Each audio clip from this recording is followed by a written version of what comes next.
Oh, I was gonna say, sorry about Channel Z. It was just costing me way too much money. That was my Christian version of my site, and I wasn't maintaining it, mainly because I hadn't really been that much Christian, let's say that, and I wasn't like really looking at the site that much.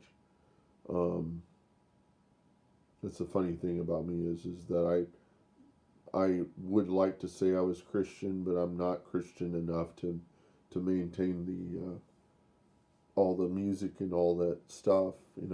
It's very positive stuff. The thing that I really noticed about Christian music that was different from worldly music is that they never focus on relationships, and they never focus on themselves. They're always focused on, you know, describing how to treat each other, and it really, if you ever get depressed, you can't get depressed listening to Christian music, other than if they touch on something that you're not really good at, and then just to remember that you're you're not perfect, and um, but Jesus makes you perfect.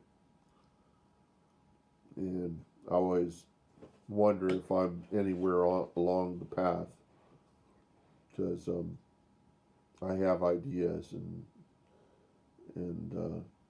suggestions, but I'm a flawed individual, and so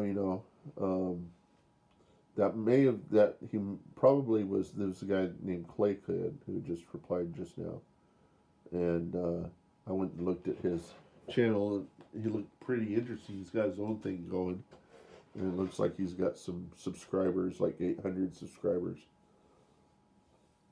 And I haven't listened to the content, but I think I will. I subscribed. That's what I tend to do whenever I have subscribers. I usually subscribe to the subscribers. At least I do that on Twitter. My Twitter handle is Bat Mandelbrot, and that was because I used to well, it was a graphic I made with a program called Frax, which I'll probably do a screen grab, and I will show you what it's like from within inside of my iPad.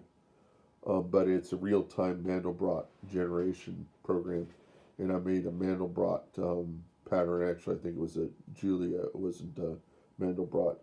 I made a pattern that looked like a Batman symbol, and then I thought, oh, Bat Mandelbrot makes perfect sense.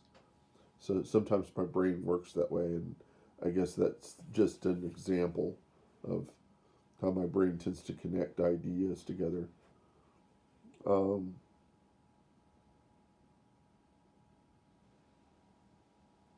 I guess I could set up the Channel Z again.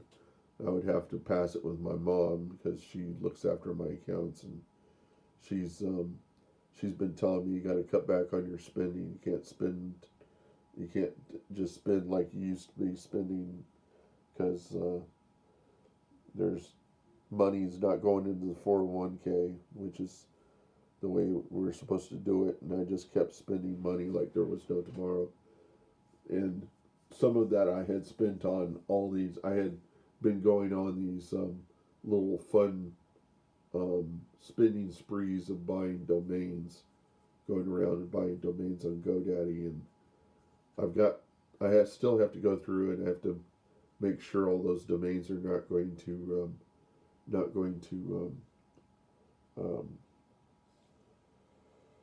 are not going to resubscribe, because I can't afford to afford the renewal fees. The renewal fees are crazy. The first time fees for domains are like $2, but then the renewal fees are like 10, 20, $40 per domain. And I mean, you could if you were in jail or you were out of control of your account, they could very easily slap you for $1,000 worth in domains if you were not not making sure to cut off the renewal. Um, there are some domains I'm going to hold on to pretty tightly, and those are the VR180 domains, because VR180 is going to become a popular format, and I might be able to make some money off selling those domains. Um, it's always the idea you could make money selling domains, but I don't know if I ever will make the kind of money that I mean, it's so much fun to go out and look for domains, for small domains like feed.dog. I don't even know how I got that one. And that's such a great little domain. I was going to talk a little bit, not very long, just like 10 seconds or whatever. If you ever gone to the grocery store and you've looked at getting milk, and yeah, I know of the non-dairy crowd that milk is really collected by the mothers, by the dairy farmers. What they'll do is the mama cows will have a baby cow, then the dairy farmers will take the baby cow away, and the mama cow supposedly will be lowing for the baby calf for a long period of time. And while that's going on, they're collecting all the milk they can from the mother. So they have to keep the mama cows always pregnant. They always keep them pregnant with babies all the time, and that's so that they can get the milk. And so there's a big crowd that says that milk was not designed for our consumption, but for the consumption by baby calves, and that's true. But still, and they also say that milk has in it something called casein or milk protein, or that has in it an opioid called I forgot what the opioid is called, um, but it's a drug, and basically the reason why people eat so much cheese is because it's it's um, it's got casomorphin in it, and it's root where there's morphine. It's got some small amount of percentage of something like morphine in it, and so it really kind of just delates you, and that's the reason why people are addicted to milk and cheese products. Also, the reason why it's very hard to become a vegan and give up milk products. But you can be a vegan and still have milk products. You would just have to give up meat, because that's the major thing of you can be somewhere between a vegan and a meat eater by just drinking milk, which is kind of what kind of Indian people do, is they drink milk. They don't eat cows, and I think they have goat milk or something like that. But um, anyhow,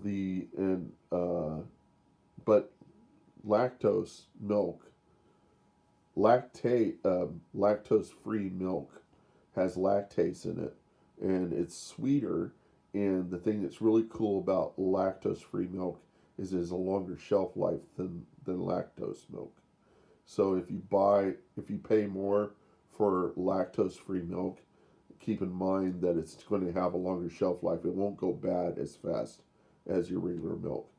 And also, there are a lot more people that have dairy allergies, and so it kind of is a great catch-all, and it's better for you than milk is, but for that reason, and longer shelf life. So just let you know.